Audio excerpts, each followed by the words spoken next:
Muhammad di 212 itu kan gitu. Dianggap gitu loh. Nah, itu kurang lebih gitu. Itu kan cuma sebagian berarti Bang. Ya, gimana Bang? Cuma sebagian, seberapa persennya Indonesia itu. Iya kan? Itu kan dianggap kan tapi kan bisa mengumpulkan manusia sebanyak itu pada satu titik itu kan luar biasa. Itu dianggap. Mohon maaf teman-teman yang di atas ini di HP kalian ini tappingnya normal nggak ya? Kok di tempat saya itu normal. Aku yang nggak ini. Oh, ini berarti sampean yang kena report berarti sampai ini roomnya yang kena report berarti. Ini yang sekarang viral itu yang itu apa? Habib Syah itu mengatakan Habib Rizik itu apa itu gurunya NU itu, wah itu parah itu malahan itu sekarang. Sudah lihat belum itu videonya? Ya tahu. Makanya diklaim penciptanya si Manu ya, di Syekh itu ya. Kenapa Jadi begini, jadi kalau begini saya tuh akhirnya kan kesimpulan saya ini, mohon maaf, kesimpulan saya dari TSM itu sudah bagi-bagi tugas.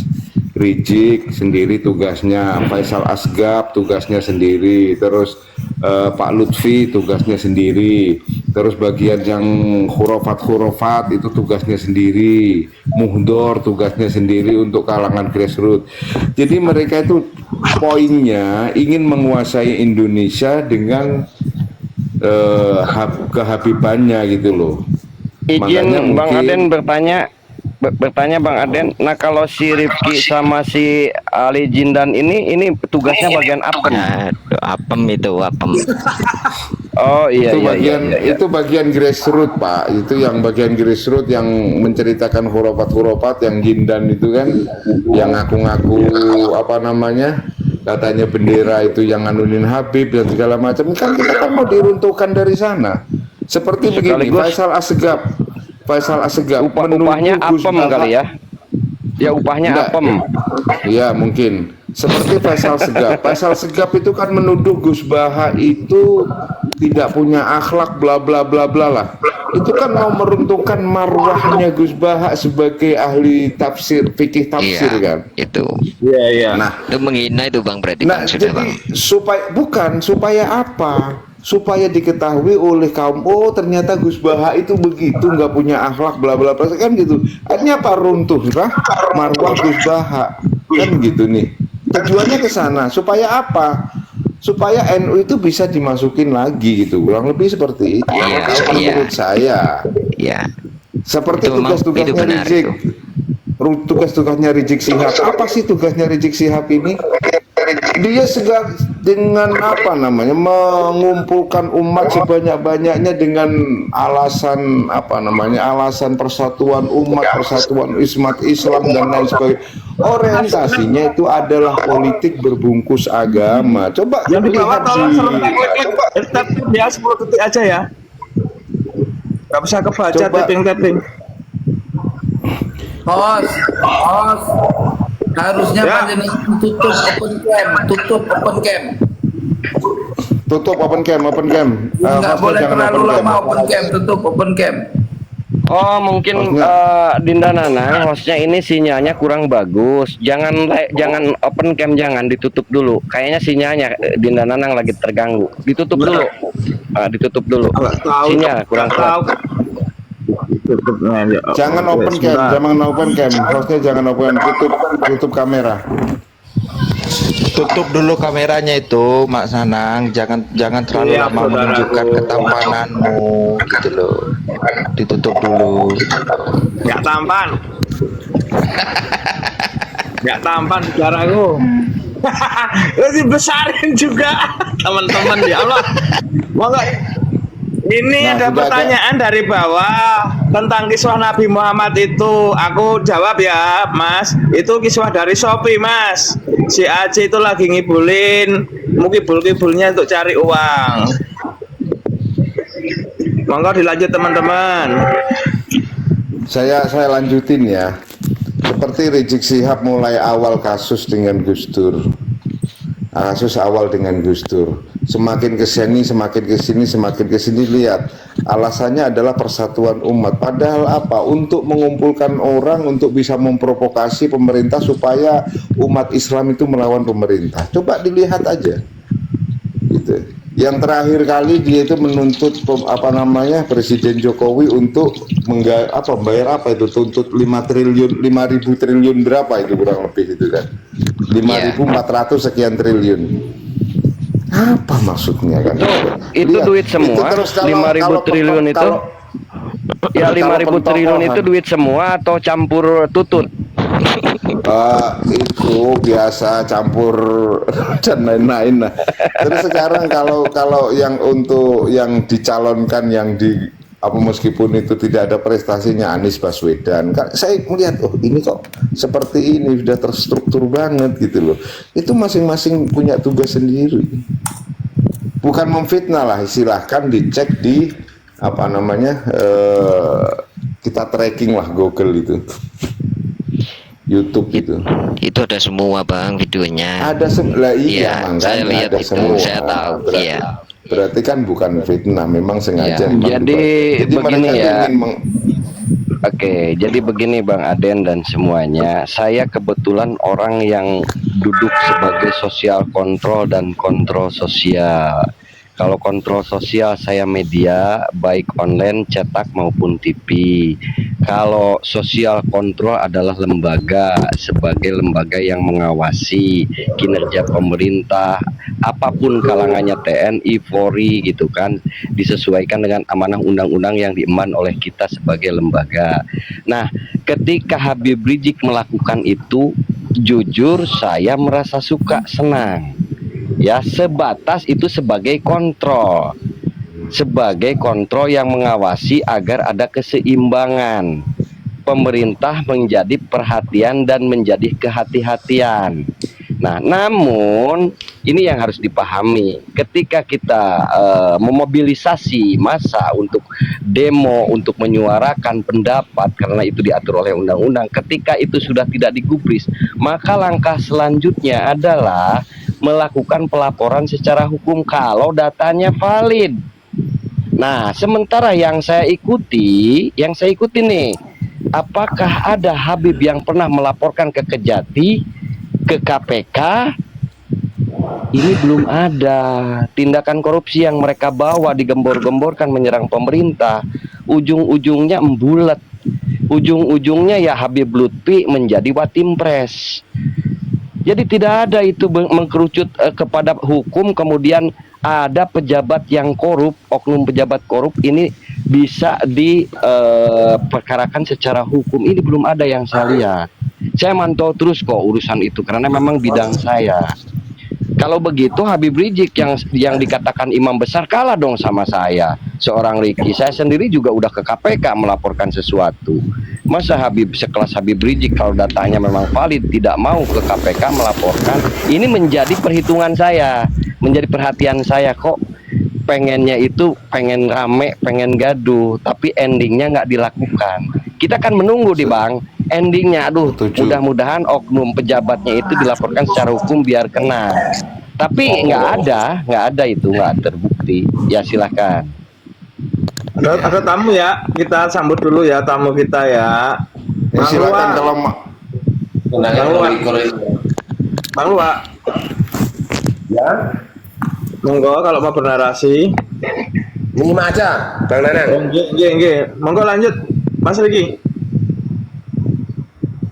Atau Mas Aden tadi? Itu aja, silakan ditanggapi. Sepengetahuan saya seperti itu karena memang saya mengikuti kan, kalau urusan untuk sosial kontrol dan kontrol sosial saya mengikuti, selalu mengikuti begitu barangkali. Dan untuk urusan Nasab dan Habib juga saya mengikuti. Jadi tolong kepada teman-teman juga, begitu buka TikTok jangan cari Komal untuk yang live, tapi coba sekali-kali juga kita scroll itu banyak informasi yang kita dapat. Semuanya ada tentang Puropat, tentang jawaban mereka ada. Scroll. Jadi jangan begitu masuk TikTok cari yang live, langsung masuk, langsung menyikapi, sehingga kita ketinggalan informasi yang terjadi itu kita juga harus tahu. Begitu barangkali. Silakan lanjut, monggo. ya itu saya setuju dengan jenengan Kang Riki ya, saya setuju itu. Memang sepertinya itu memang hanya fitnah belaka, itu kan sudah memang sudah tanamkan kan sama Rizik itu, bahwa boleh memfitnah, boleh mengadu domba, itu kan ada videonya itu. Terus kedua terkait dengan masalah korupsi, kan dulu tahun 2019 itu kan mereka itu gencar itu ketika pemerintah sedang gencar-gencarnya itu membangun tol dan lain sebagainya itu kan, itu sehingga badan-badan usaha milik negara memang betul-betul di press sama pemerintah untuk bisa program ini supaya bagaimana cepat jalan kan. Itu sebetulnya cuman di sini endingnya itu di demo katanya BUMN sudah milik asing, BUMN sudah milik asing kayak gitu, sehingga ketika ada orang asing mau beli nggak jadi. Seperti orang begini loh, saya gambarin, kita itu sudah berusaha nih bikin kopi nih ya, kita mau jualan kopi itu sudah bubuknya kita beli, air sudah kita masak, gula sudah kita masak, sudah jadi nih kopi nih, kita mau jual ke orang, dibisikin sama pendemo ini, awas kopinya beracun, ya lari orang kan gitu. Ya mungkin itu dulu ya, kurang lebih seperti itu ya, mungkin itu dulu ya. Terima kasih. Kalau saya menanggapi begini Bang Riki, kenapa dia tidak sampai lapor ke KPK? Karena itu disengaja, ini indikasi ya. Karena dia berharap tidak sampai lapor KPK dengan harapan ada imbalan. Ada perilaku itu yang untuk bergening barangkali, untuk bergening Bang Nusantara ya, betul? Setuju, bargaining position ya, betul. Tidak sekedar itu.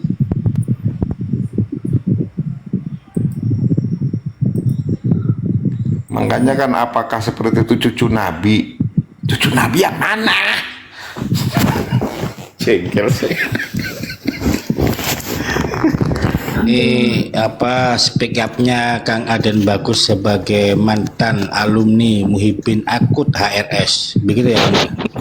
Ya, kurang lebih gitu. Sekarang akhirnya dulu saya itu takut kualat ya, takut ya Allah nanti saya kalau nggak mintai zuriyah Nabi bagaimana, kakeknya mau mau memberikan syafaat kepada saya kan gitu kan, hidup saya sudah seperti ini penuh dengan dosa dan lain sebagainya kan gitu kan. Jadi ada ketakutan itu. Dulu Kan itu sudah ada hadis yang dibuat-buat mereka itu. Man ahabba zurriyatan Nabi, apa itu? Wa man ahabbani kana ma'i fil jannah, itu loh. Itu kan ditambah-tambahin, Masya Allah, sampai berani itu ada di saya kemarin, cuman saya belum ngedownload itu video TikToknya itu.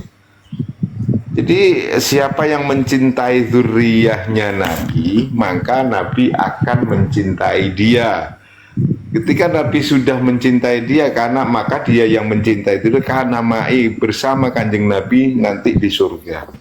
Kan gitu.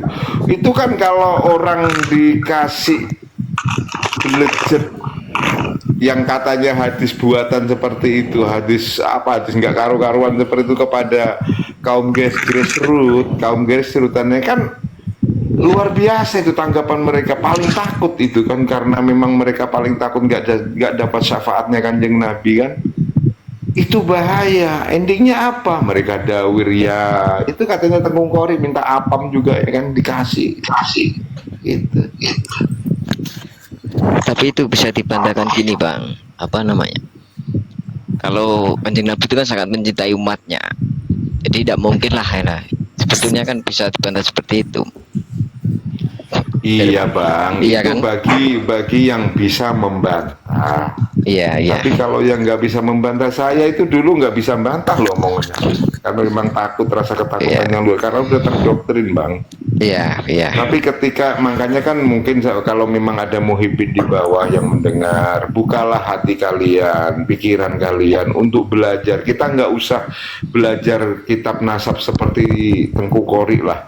Belajar di Google saja, lihat itu ceramah-ceramahnya itu Habib itu kan.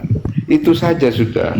Ceramahnya Habib Rizik Syihab itu dengerin, ceramahnya si Bahar dengerin. Adakah ceramah itu yang menyentuh kepada kolbu Anda untuk bisa dekat kepada Allah selain kebencian terhadap pemerintah, terhadap orang dan lain sebagainya? Adakah itu?